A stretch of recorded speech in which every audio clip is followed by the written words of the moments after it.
I'm back.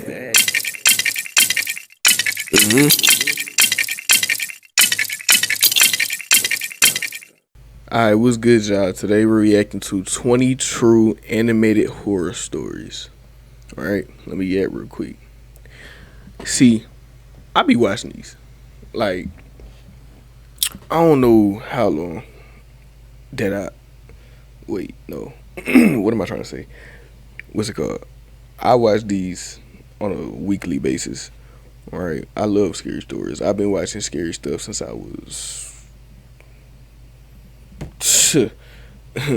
so let's get straight into it, y'all.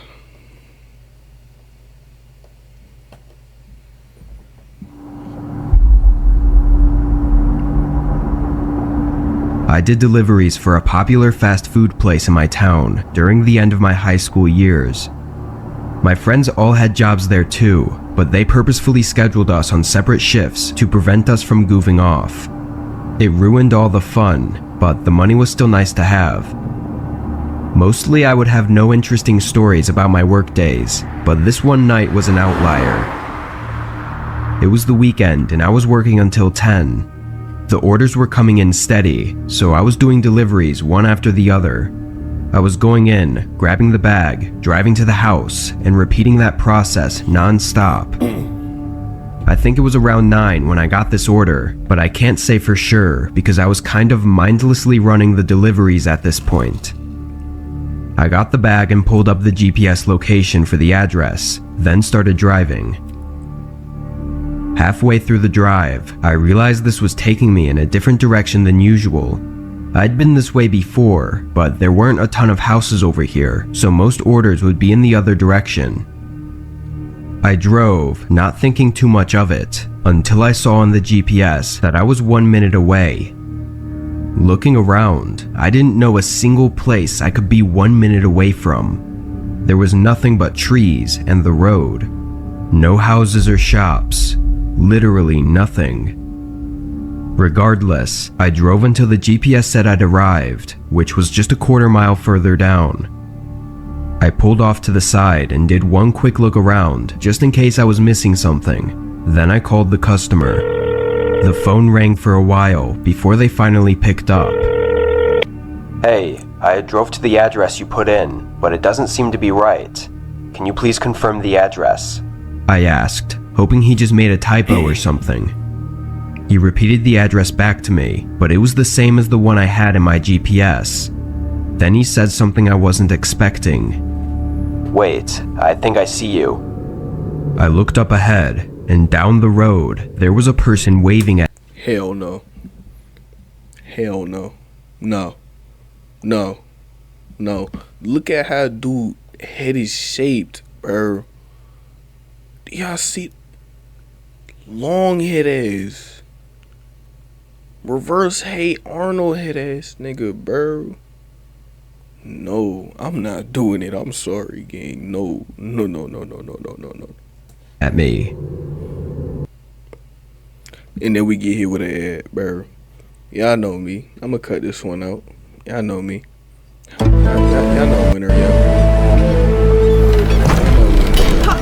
When they go cut this one out? Why did I put it? When they go cut this one out? Y'all know me. I drove up next to him, but I had a bad feeling in my gut. I rolled the window down, and he immediately started apologizing. Like, bro. Why do they... I ain't gonna lie. All these, like, horror story animators, bro. Why do they, like,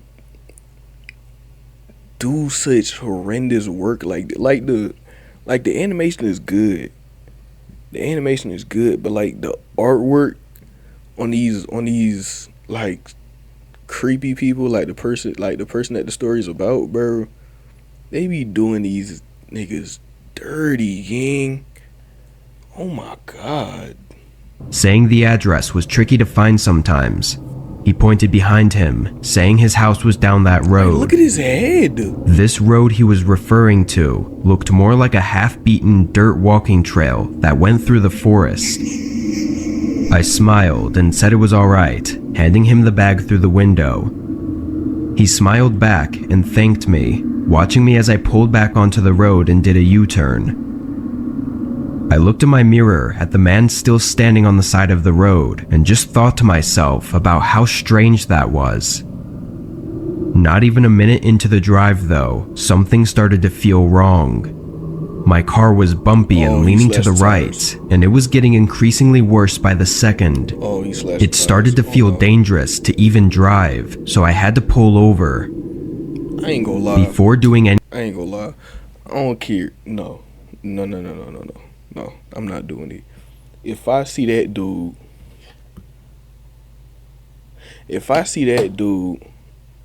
he come up to my car, and then all of a sudden when I pull off, my car start getting bumpy, and it wasn't like that before. And I realized that he slashed my tire. Now I'm just going tire to rim, bro. Like flat tire to rim.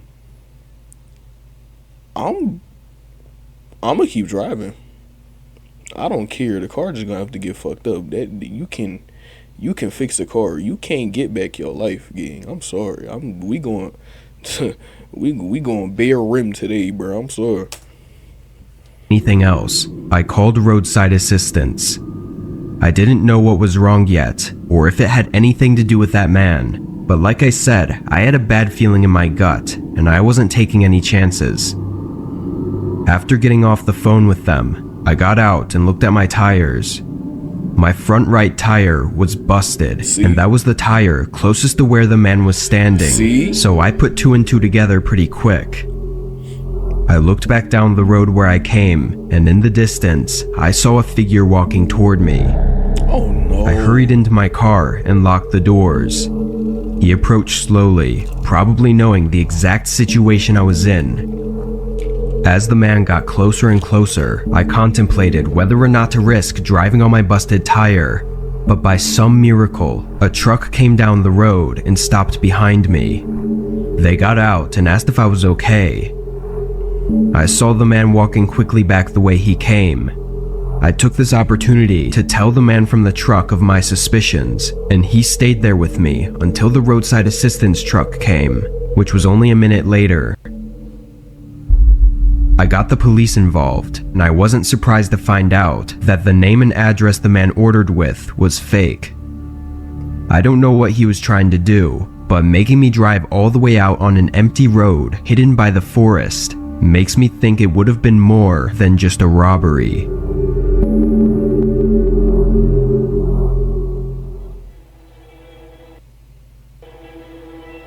When I was 17, I worked at my mom and dad's local restaurant. We were never a busy place, but it was enough to get us by. I ran the cash register and occasionally would help out waiting tables and cleaning. My parents were really nice about giving me flexible hours whenever I needed for school or whatever. Over the summer though, I'd be working full 40-hour weeks, typically from the afternoon until closing. This was my second year working there, and during the last half of summer, my parents had me do the closing tasks for most nights. I'd be there for maybe 15 to 30 minutes after restaurant hours to count the money and clean up. It wasn't difficult or anything, but it was just a tiny bit of extra responsibility. Anyway, on this Friday night, my dad and I had a somewhat busier night than usual. We were the only two workers there, aside from the assistant cook. At closing, my dad helped me out for a few minutes, then locked up the front doors and left for the night. I had plans with a friend after work, so I was rushing to get everything done. When I finished, it was a few minutes past 11. I walked out the back door, which led to a small employee parking lot, but I was taken back when I saw some guy right next to my car. He was looking through my windows like he was trying to see what was inside. "Hey, get away from my car." He looked over. So you telling me you see some dude trying to break into your car and you gonna go, "Hey, get away from my car"? Are we dead ass? Boy, if you don't put some bass in your voice, bitch, away from my car. Like, you gotta go crazy, bro. Like, you gotta like act insane, gang. Especially is what time at night? It's pitch dark, pitch black. It's real dark outside. You barely got a street lamp and whatever. And then look at dude, look at buddy. Yeah, nah, nah. I ain't nah. Over at me, showing his face for a split second. Hold on. Car. He looked over Why at he me, run off? showing his face for a split he run second, off like then that? ran into the trees behind the parking lot. I didn't see him long enough to get a good look, but the only feature I could really make out was his long, unkempt, and patchy beard. He was a freaky looking guy, and I was feeling really uneasy as I drove away. A couple days passed, and on this night, it was just me and the assistant cook working the closing shift. It was a weekday, so it was slow, but just 20 minutes before closing, a guy walked through the door. He sat at a table without saying anything. Now, this was one of those restaurants where you go up to the register first to order, then sit down, so this was kind of weird. I waited for a few minutes until I walked up to his table and asked if he liked to order anything before we closed. It was then that I saw his long, patchy beard and recognized. So you telling me you see dude looking up at you like this while you walking up to the table and you not going, like, and then you realize that's the same dude from the other night when he tried to break into your car. You're not going, hey, get out now before I call the cops. Ah, you're telling me you're not doing that? Yeah, all right, bud. Him as the guy from the other night. I was so caught up in my thoughts I didn't hear his response. I tried to tell him to leave, but I stuttered, and it came out with zero confidence and assertiveness. No. These ads gonna be the death of me, I swear, bro. I swear to bro. Swear to bro. We have got to the point where literally anybody can build a fully working app without knowing how to code. This is Base 44. Yeah, I know me. He looked me in the eyes and asked for a dark roast coffee, completely ignoring what I said. I turned around and put the order in. I thought maybe this was all a misunderstanding somehow, but I'm pretty sure that was just me lying to myself to make me feel less scared of him. He sat at the table, staring ahead until his coffee was ready. I walked it over to him and reminded him that the place closed in 10 minutes, so he'd have to leave soon. Of course, he didn't respond, so I walked away. I went up to the assistant cook, who I never really talked to before, and told him about this guy and my uneasy feelings I got from him. He patted me on the shoulder and said to get started on cleaning for him. Then he went to the front. I watched from over the counter as he nicely told the guy to leave. The man got up and made brief eye contact with me from across the restaurant, then turned around and walked to the door. Oh no. I watched him leave, and as he extended his arm to push the door open, a very easily recognizable object was revealed. A gun wedged in the back of his belt. I thanked the cook and told him everything in more detail so he understood my concerns. He called the police without even hesitating, and while they didn't find the guy, he never came back to the restaurant. I'm grateful for our assistant cook, who I'm keeping anonymous for his own privacy. He could have easily just left for the night and let me deal with my own problems, but his kindness likely saved my life that night. When this happened, I was 23 and worked full-time at a pizza shop in my local area. I'm not sure if things were going on before this, but as far as I know, everything started and ended on this one night. Me and my best friend, Tim, worked the night shifts at this pizza place. It was a real small shop, having just 3 or 4 tables inside because we specialized in delivery and takeout. Both me and Tim got our jobs there while we were in college, but just never left. Bro, why are we lagging? Being in a quiet, rural town too, the job wasn't too much work. Never had busy days really, just a steady flow of orders sometimes.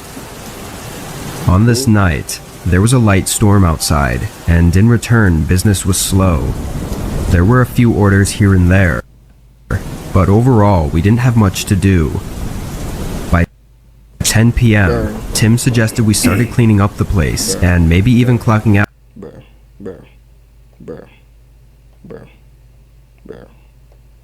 Bro, no, stop it. No. Let's see if this works. About 15 minutes early. I went with it, grabbing some rags to wipe the tables with, when the phone at the front desk rang. I picked up after a few rings. How can we help you today? Hello? I waited another 5 seconds before putting the phone down and shaking my head. Just some prank call, I thought. I went back to scrubbing the tables, but at the front of the store, I saw a glare coming from the window. There was a car parked a few spots back. I couldn't see too well through the window in the rain, but there was definitely a light on in the car, like a cell phone or something. The pizza shop was on an individual lot, and there were no other cars, so that was the only reason I noticed them. A moment later, the phone rang again. Tim was closer, so he picked up this time. If I'm in the situation and I see you outside, you calling a pizza shop, your phone light is on, your flashlight is on, and you, well, not your flashlight, but I can see your phone light reflecting off something, right? And the phone keep ringing. I see that.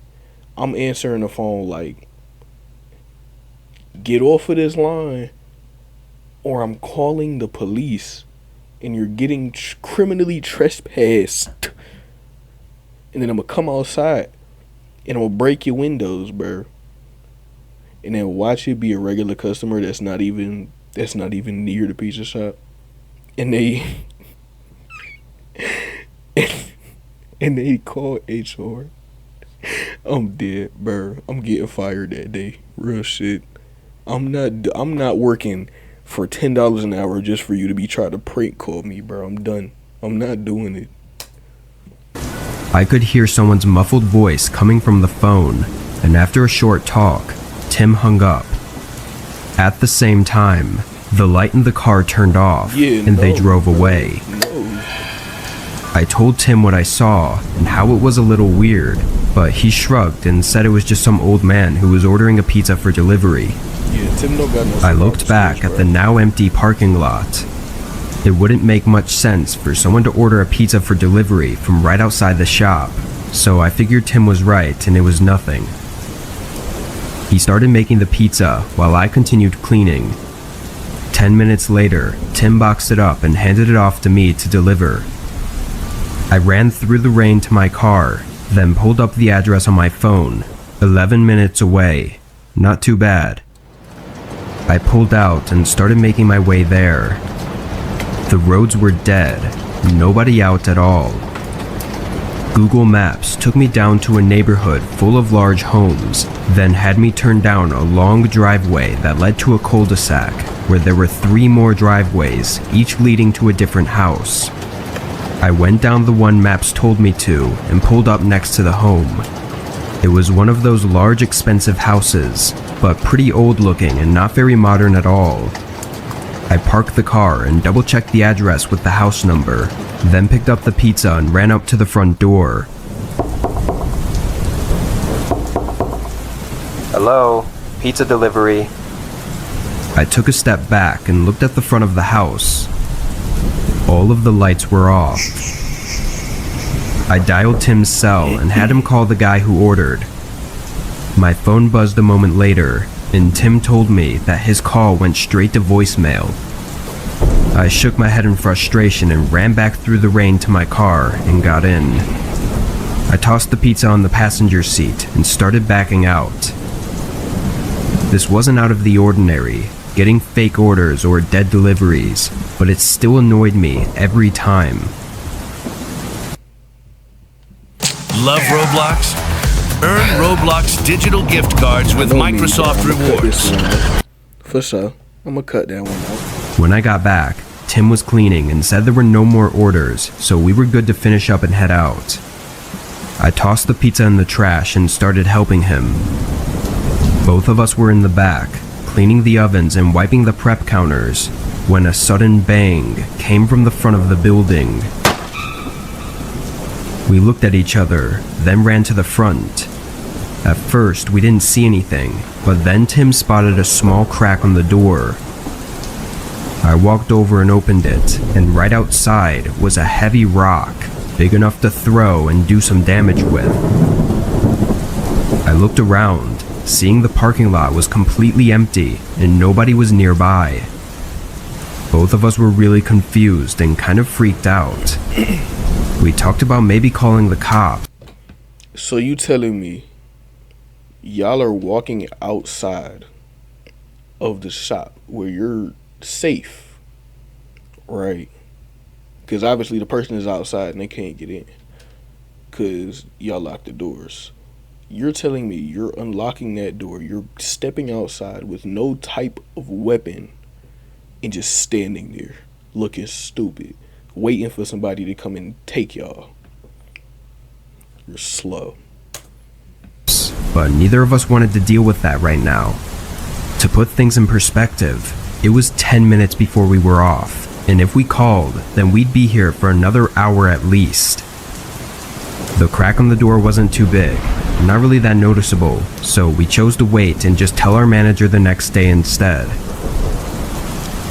We quickly finished up with the cleaning and left through the back door where our cars were parked. On the drive home, I rethought all the strange things that happened, and it made me uneasy. I pulled into my driveway and walked inside. It was late, so I knew I had to get in bed soon, but I wanted something to snack on first. I went to the kitchen to see what I had, but before I even opened the pantry, I heard a car splash through the puddles on the street outside my house. From the sound of it, I could tell it was parking. I walked over to my window and peeked outside, seeing a car parked right in front of my driveway. It only took me a second to realize it was the same car I'd seen outside the pizza shop. And right there, you go, you lock every single window, you lock every door downstairs. And just in case there's some possibility they can get up to the roof or they can get up to the windows upstairs, you lock them too. But first, you lock every single door and every single window downstairs, and then you start making your way upstairs. You grab your phone, you call the cops. But first, before you do that, you grab a weapon, knife, bat, fire poker if you got it, whatever. You grab some type of weapon and you take your ass upstairs and you call the cops immediately. You don't wait for shit. A cold rush went through me, and I stayed in the window to see what they were doing. The car was still on, but I couldn't see through their window. After a minute of no movement, I took out my phone and called Tim, telling him that I think one of the customers followed me home and was parked right outside my house. Are you serious? You need to call the cops. Exactly. Something's not right. Exactly. He said, urging me to hang up and call the police immediately. I don't know why I was so nervous to call the cops, but hearing Tim say it made me feel better about it. I moved away from the window and dialed 911. The lady on the line said that they would have someone on their way and that I should stay hidden and wait. I heard a car door open and close, so I quickly said okay and hung up. Looking back out the window, a man was walking up my driveway. He was wearing dark clothes, covering his whole body, and a hood covering his face. As he approached the house, I closed the curtains by the window and waited. His footsteps came to the front door. Then they continued across the front of the house until they reached the outside of the window and stopped. The sudden silence made the sound of the rain increasingly louder. I felt like I was standing there quietly for minutes before I stepped forward and moved the curtain an inch to the side, just enough to peek through.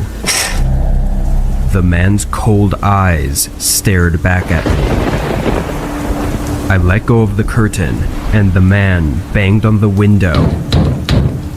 I stood a few feet away, terrified to death. And just as quick as it started, it ended. There was no more banging, no footsteps, nothing.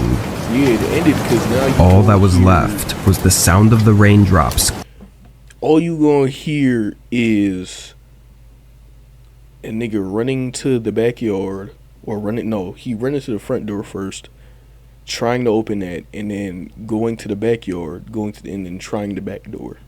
And then if he can't get to those two, he's going to any other window. And you know what you have? You probably have your windows open.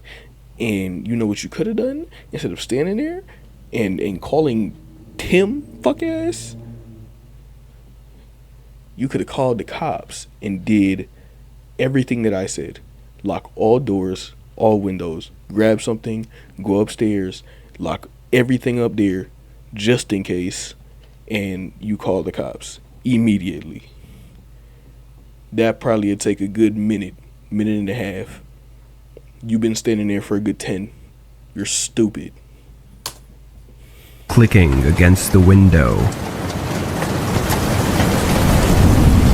Although I never heard the man leave, he was gone when the police showed up. No car or man in sight. I told them all that had happened from the middle of my shift to the end of the night. They looked at me like I was crazy, and part of me felt crazy too. None of it made any sense, and there didn't seem to be any motive for the man to have done what he did. Honestly, because of that, the whole night had me messed up for a while. Going through something as senseless as that was really just fucked with my head. I'm hoping that by sharing this, someone may be able to help me understand what happened or why the man did what he did. It sounds odd, but even now, when it gets really quiet on rainy days, there's an eerie feeling that rushes through me, bringing me back to that night.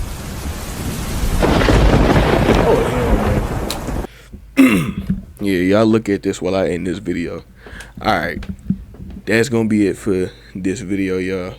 I'm gonna see y'all in the next one. Let me know if y'all want to see more like this, or if y'all want to see a part 2, because it's shit 2 hours long. So I might just do a multi-part, like a little series type shit. Feel me? Like finishing this video out. Alright, but yeah, stay freaky, yeah. Tired of looking at, and that's why I be texting you.